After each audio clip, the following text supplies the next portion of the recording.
حضرت ابراہیم علیہ السلام نحمد و نصلی علی رسول الکریم اما بعد فاعوذ باللہ من الشیطان الرجیم بسم اللہ الرحمن الرحیم۔ حضرت ابراہیم علیہ السلام کے والد کا نام ازہر تھا۔ اس زمانے میں نمرود نام کا ایک کافر حکومت کرتا تھا۔ وہ اپنی عوام کے ساتھ انصاف کرتا، سخی داتا جیسی اس کی بڑی خوبی تھی۔ ایک زمانے کے بعد وہ شیطان کے فندے میں آ گیا۔ گندے خیالات اس کے من میں بیٹھ گئے۔ حکومت کرتے کرتے وہ خدائی دعویٰ کرنے لگا۔ اپنے بت بنوا کر عبادت خانے میں رکھوا دیا اور عوام کو حکم دے دیا کہ اس کے آگے اپنا ماتھا ٹیکے۔ ایک دن نجومی نے ستاروں پر نظر کر کر نمرود سے عرض کیا کہ اس سال اس شہر میں ایک ایسا لڑکا پیدا ہوگا جو تیرے ملک اور تیرے دھرم کو تباہ کر دے گا۔ نمرود نے بے چین ہو کر حکم دیا جتنے لڑکے بھی اس جگہ پیدا ہوں انہیں قتل کر دیا جائے۔ جب حضرت ابراہیم علیہ السلام کی ماں کو حمل ہوا تو وہ سب کے جان جانے کے ڈر سے گھر سے باہر نکل کھڑی ہوئی۔ جب وہ جنگل میں ایک سوکھی نہر میں پہنچی تو ایک لڑکے کو جنم دیا۔ لڑکا بہت خوبصورت تھا۔ ماں کی ممتا جاگی اور وہ اسے سینے سے لگا کر ادھر ادھر جانے لگی۔ نہر کے پاس ایک کنواں تھا۔ لوگوں کی پہنچ وہاں تک نہیں ہو سکتی تھی۔ لڑکے کو ایک کپڑے میں لپیٹا اور روتے ہوئی آنکھوں کے ساتھ اسے چھوڑ کر وہ گھر کی طرف بڑھی۔ اپنے اس لڑکے کو دیکھنے کے لیے وہ کنویں سے آتی اور اس کو زندہ دیکھتی اور آنکھیں ڈبڈبا پڑتی۔ وہ دیکھتی کہ حضرت ابراہیم علیہ السلام ایک انگوٹھے سے دودھ اور ایک سے شہد پیتے ہیں اور اصلی حفاظت کرنے والے اللہ کی پناہ میں برابر جی رہے ہیں۔ ایسی عجیب حالت کو دیکھا وہ دانتوں تلے انگلی دبا لیتی، پھر بچے کو گلے لگاتی، دودھ پلاتی اور روتی ہوئی گھر کو واپس جاتی۔ اس طرح جب وہ فرصت پاتی تو ان کو دودھ پلا کر واپس لوٹ آتی۔ جب کبھی ان کے پہنچنے میں دیر ہو جاتی تو حضرت ابراہیم علیہ السلام اپنے انگوٹھے کو چوس کر اپنا پیٹ بھر لیتے۔ سچ تو یہ ہے ماں کا دودھ پلانا تو صرف ایک بہانہ تھا، ورنہ جس نے پیدا کیا تھا وہی انہیں اپنی نگرانی میں کھلا پلا رہا تھا۔ حضرت ابن عباس رضی اللہ تعالی عنہ سے روایت ہے کہ حضرت ابراہیم ایک دن میں اتنے بڑھتے کہ دوسرے بچے ایک ہفتے میں بڑھ پاتے، اور وہ ایک ہفتے میں اتنا بڑھ جاتے کہ دوسرے لڑکے اتنے ایک ماہ میں بڑھ پاتے، اور ایک مہینے میں وہ اتنا بڑھ جاتے کہ دوسرے بچے ایک سال میں بڑھ پاتے۔ اس طرح دودھ پلانے کی مدت بھی گزر گئی۔ حضرت ابراہیم علیہ السلام میں کچھ سوجھ بوجھ پیدا ہوئی تو ایک دن رات میں ان کی ماں انہیں دیکھنے آئی۔ حضرت ابراہیم علیہ السلام نے اپنی ماں سے پوچھا، اس اندھیرے گھر کے سوا اور کوئی دنیا ہے؟ دشمنوں کے ڈر سے تمہیں یہاں چھپا دیا۔ ماں نے جواب دیا اور بتایا، یہاں پر تمہیں رکھنے کا مقصد اس کے علاوہ اور کچھ نہیں کہ تمہاری جان بچی رہے اور تمہیں اپنی نگرانی میں پالا پوسا جا سکے۔ ویسے اللہ کی بنائی دنیا بہت لمبی چوڑی ہے۔ حضرت ابراہیم علیہ السلام نے فرمایا، اب تو مجھے اس کنویں میں آرام نہیں محسوس ہوتا، نہ میں اپنے رہنے لائق اس جگہ کو پاتا ہوں۔ پھر حضرت ابراہیم علیہ السلام اس کنویں سے باہر نکل آئے، آسمان پر چمکتے ستارے کو دیکھا، بولے یہ میرا رب ہے۔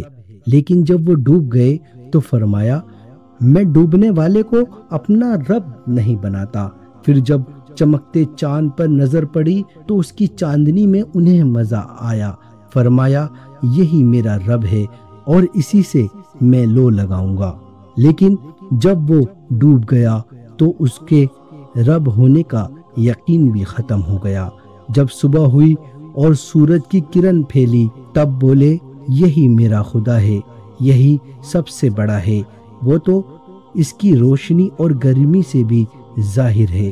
لیکن جب سورج بھی ڈوبا تو حضرت ابراہیم علیہ السلام پھر سوچ میں پڑ گئے، بولے علاوہ اس خدا کے جو بے مثال ہے اور لاجواب ہے، میں کسی پر یقین نہیں کرتا۔ پھر حضرت ابراہیم علیہ السلام کو ان کی ماں گھر لے آئی اور تمام باتیں اس کے باپ کو سنائی۔ اذر اپنے بیٹے کو دیکھ کر بہت خوش ہوئے، اسے اس کی بھی خوشی تھی کہ اس کا بیٹا بچا ہوا ہے۔ جب حضرت ابراہیم علیہ السلام نے بتوں کو برا کہنا شروع کیا اور اس کے پوجنے والوں پر لعنت بھیجنی شروع کی تو نمرود نے حضرت ابراہیم علیہ السلام کو بلایا۔ حضرت ابراہیم علیہ السلام نڈر ہو گئے اور قاعدے کے مطابق نمرود کو سجدہ نہیں کیا۔ نمرود نے بہت غصے سے کہا، تو نے مجھ کو سجدہ کیوں نہیں کیا؟ حضرت ابراہیم علیہ السلام نے کہا، میں پروردگار کے سوا کسی کو سجدہ نہیں کرتا۔ نمرود نے کہا، تیرا پروردگار کون ہے اور کیا کہتا ہے؟ حضرت ابراہیم علیہ السلام نے جواب دیا، وہ سب کو پیدا کرنے والا ہے، وہی مارتا ہے اور زندگی دیتا ہے۔ نمرود نے کہا، میں بھی مار اور جلا سکتا ہوں، اس لیے ان سب کا پروردگار ہوں۔ پھر اس نے 2 ایسے قیدیوں کو بلایا جن میں سے ایک کو قتل کرنا تھا، اس میں سے ایک قیدی کو اس نے مروا دیا اور ایک کو آزاد کر دیا۔ پھر اس نے کہا، ہم نے بھی ایک کو زندہ کر رکھا اور دوسرے کو مار دیا، ہم ہیں پروردگار اور یہی کام ہے ہمارا۔ حضرت ابراہیم علیہ السلام نے کہا، میرا پروردگار سورج کو پورب سے نکالتا ہے اور تو سچا ہے تو پشچم سے نکال کر دکھا۔ نمرود اور اس کے ساتھی اس جواب سے چپ اور حیران رہ گئے۔ بہت سے لوگ اس معاملے کو دیکھ کر مسلمان ہوئے۔ ایک دن حضرت ابراہیم علیہ السلام نے اذر سے پوچھا، اے باپ، کیسی مورت ہے جس کی تو پوجا کرتا ہے اور رات دن جس کے آگے تو سجدہ کرتا ہے؟ اذر نے کہا، یہ ہمارا خدا ہے۔ حضرت ابراہیم علیہ السلام نے فرمایا، کیا تم اس کی پوجا کرتے ہو جس کے نہ کان ہیں نہ آنکھیں ہیں، جو نہ تم کو فائدہ پہنچا سکتا ہے اور نہ نقصان؟ اذر نے لاجواب ہو کر کہا، اگر تو ہمارے خداؤں کو نہیں مانے گا تو سزا پائے گا اور تجھ پر پتھر برسائے جائیں گے۔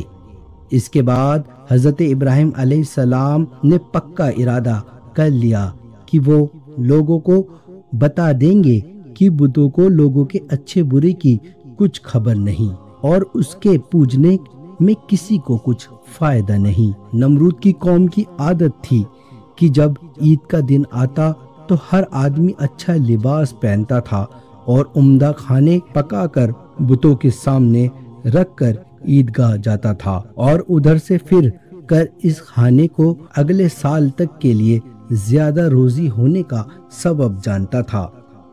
جب عید کا دن آیا تو سب حضرت ابراہیم علیہ السلام کو ساتھ چلنے کو کہا۔ حضرت ابراہیم علیہ السلام نے ستارے کی طرف دیکھ کر کہا، میں بیمار ہوں اس لیے تمہارے ساتھ نہیں چل سکتا، اور دل میں کہا، تمہارے بتوں سے فریب کروں گا اور اس کی بے عزتی کروں گا۔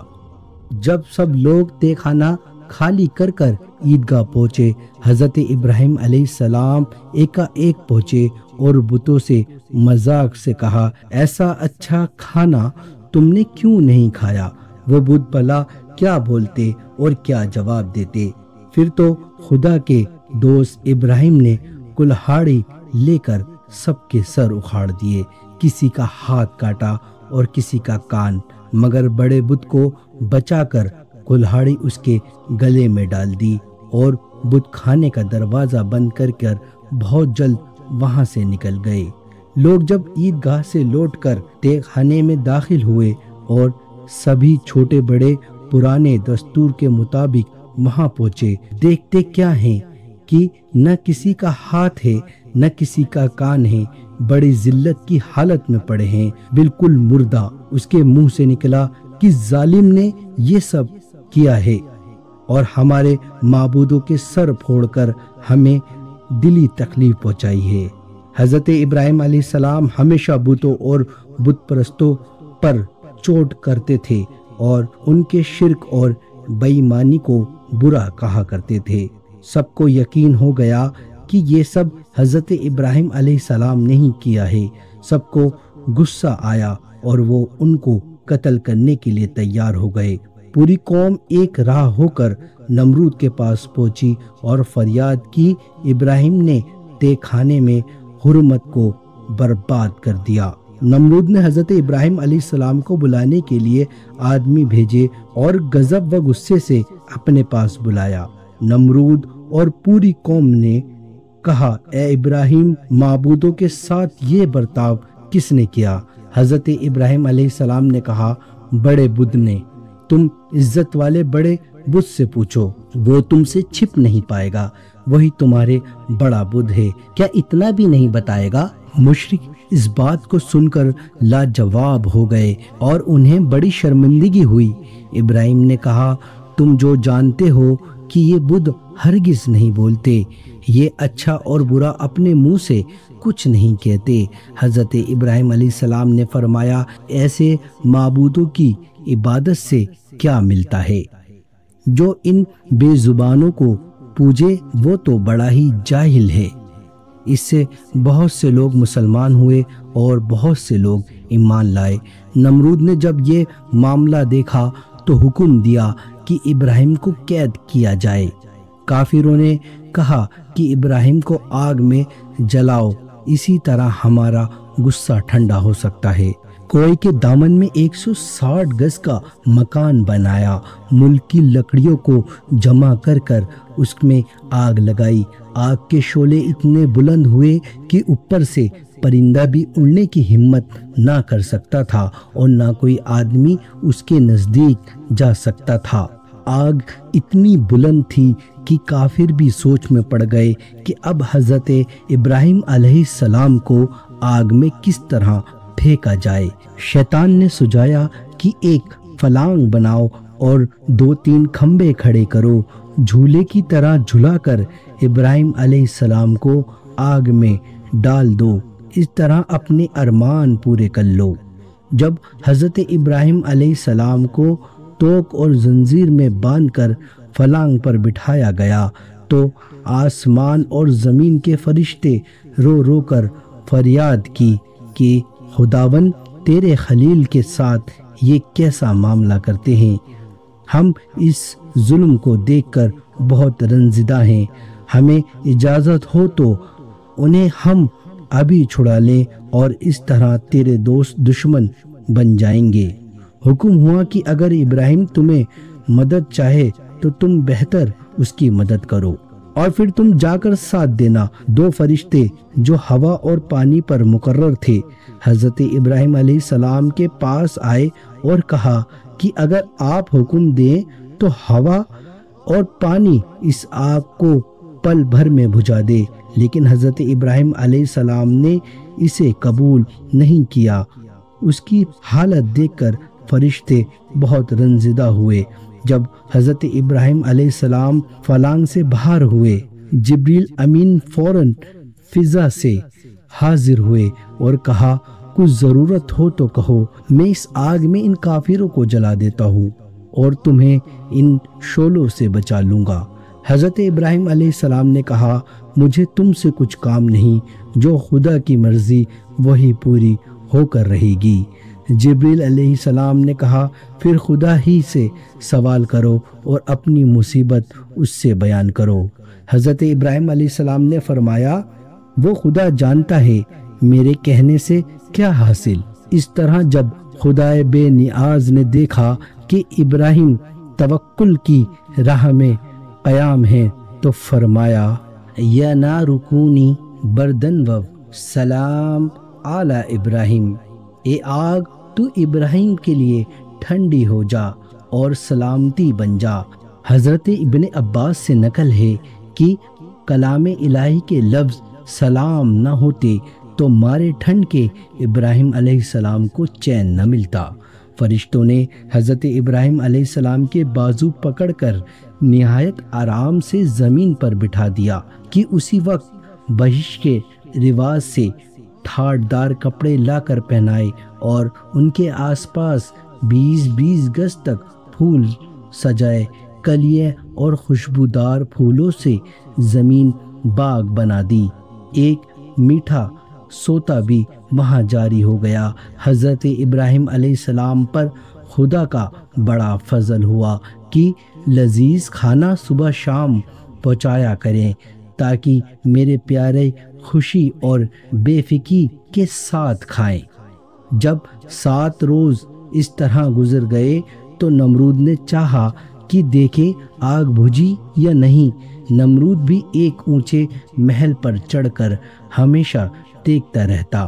اسے ڈر تھا کہ کہیں ابراہیم زندہ نہ رہ جائے، اس لیے کہ اگر وہ صحیح سلامت آیا تو مجھ پر اور میرے ملک پر تو بڑی آفت آ جائے گی۔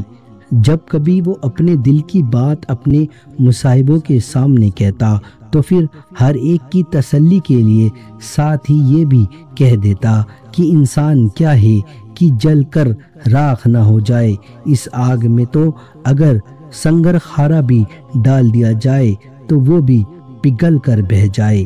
ایک دن نمرود نے بہت غور سے اپنے محل سے دیکھا کہ ابراہیم کے چاروں طرف تو گلے راہ ہے اور آگ کی لپٹوں کے بجائے باغ دکھائی دیتے ہیں اور میٹھے پانی کا سوتا بہ رہا ہے اور ہر دم وہ عیش و آرام سے ہیں۔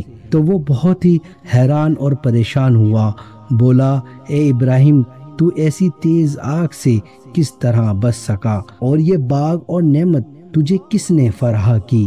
حضرت ابراہیم علیہ السلام نے فرمایا یہ تو بے مثال خدا کی قدرت کا چھوٹا سا کرشمہ ہے، اس کا فضل اور عنایت ہو تو ایسے کام ناممکن نہیں۔ نمرود بولا جس کی قدرت کی یہ ادنا نشانی ہے وہ بڑا پروردگار ہے۔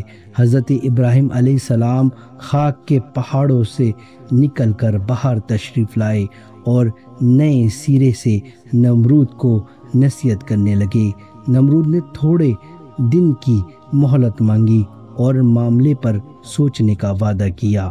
اس نے حامان سے جو اس کا وزیر تھا صلاح لی اور اپنے ایمان لانے کا ارادہ ظاہر کیا۔ اس ملعون نے کہا اتنے زمانے تک تو آپ نے خدائی کی، اب بندگی اختیار کریں گے اور دنیا بھر میں اپنے کو رسوا کریں گے؟ جب حضرت ابراہیم علیہ السلام نے مہلت گزر جانے کے بعد ایمان لانے کی مانگ کی تو نمرود نے نہایت چاپلوسی اور نرمی سے کہا ایمان لانا تو میرے لیے بہت مشکل ہے، مگر ہاں تیرے پروردگار کے لیے ایک بڑی قربانی دینے کے لیے میں تیار ہوں۔ حضرت ابراہیم علیہ السلام نے فرمایا بغیر ایمان کے کوئی قربانی خدا کے دربار میں قبول نہیں ہوتی۔ نمرود نے 4000 گائیں اور بہت سی بکریاں اونٹ کو ایک بڑے میدان میں قربان کیا، لیکن حامان شیطان کی وجہ سے اس کا ٹھکانہ دوزخ ہوا۔ انشاءاللہ اگلی ویڈیو میں ہم آپ کو نمرود کی تباہی کے بارے میں بتائیں گے۔ برائے مہربانی ہمارے چینل کو سبسکرائب کریں تاکہ آنے والی ویڈیو آپ تک وقت سے پہنچ سکیں۔ تب تک کے لیے اللہ حافظ۔